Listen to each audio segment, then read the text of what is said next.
Magandang araw po sa inyo mga kabidyo. Nandito po tayo ngayon sa ating tambayan para ituloy yung ating project na ginagawa, Mitsubishi Adventure.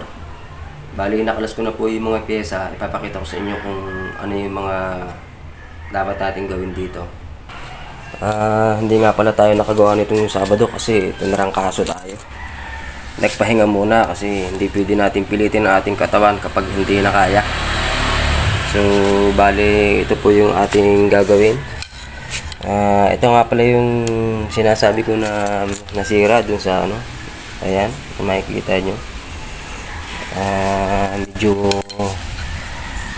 malabo yung ano, madilim. Ayan. Ito ang ating hihinangan, ito. Ayan. So, ito naman.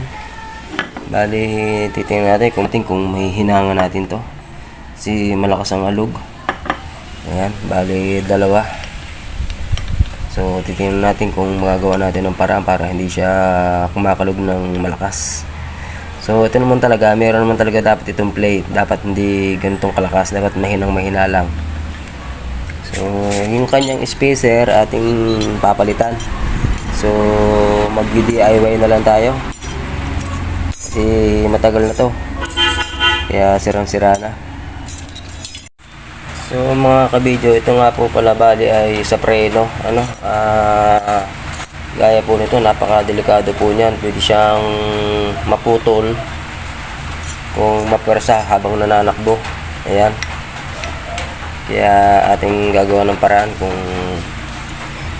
mapapahina natin yung alog sa kanyang housing. Ayan.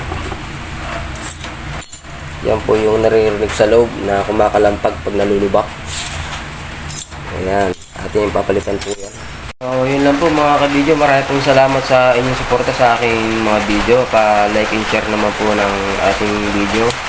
At pa-follow na rin po. Sa mga supporters ko dyan, maraming salamat po sa inyong suporta.